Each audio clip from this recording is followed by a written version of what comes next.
રાષ્ટ્રપતિ મહાત્મા ગાંધીજીની આજે 155મી જન્મ જયંતિ છે ત્યારે ગાંધીજીના જન્મસ્થળ પોરબંદરમાં કીર્તિ મંદિર ખાતે સર્વધર્મ પ્રાર્થનાનું આયોજન કરવામાં આવ્યું છે। મુખ્યમંત્રી ભૂપેન્દ્ર પટેલે સર્વધર્મ પ્રાર્થનામાં હાજરી આપી।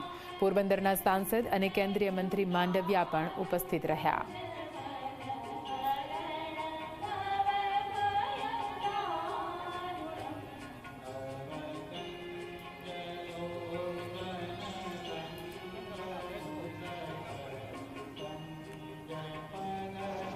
राष्ट्रपिता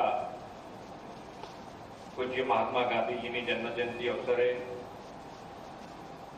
कीर्ति मंदिर प्रांगण में आयोजित सर्वधर्म प्रार्थना सभा में अपनी सौनी साथे उपस्थित प्रसिद्ध भगवताचार्य पूज्य भाई श्री रमेश भाई ओझा, केंद्रीय मंत्री डॉक्टर मनसुख भाई मांडविया, मारा साथी मंत्री श्री कुंवरजी भाई बावड़िया, धारासभ्य श्री अर्जुन भाई मोडवाड़िया, जिला पंचायत अध्यक्ष श्री परबत भाई परमार, पूर्व मंत्री श्री बाबू भाई मुखरिया, जिला प्रमुख श्री रमेश भाई आड़तरिया, रियर एडमिरल श्री सतीश वासुदेव, नगरपालिका प्रमुख Shrimati Chetnaben Tiwari, collector Shri DDO Shri police महानिदेशक अधीक्षक, आमंत्रित महानुभाव, प्रेस मीडिया मित्रों, સૌને મારા નમસ્કાર।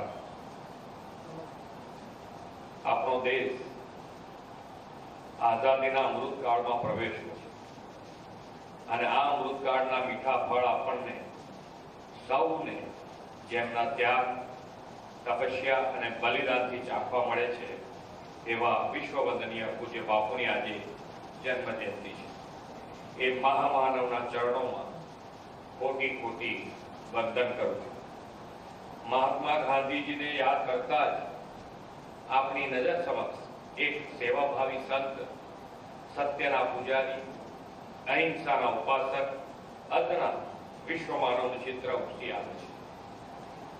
1.5 सदी पहला आ माटी में जन्मेला मोहनदास गांधी आज साबरमतीना संत और अहिंसाना पुजारी तरीके समग्र विश्व में पूजाय छे।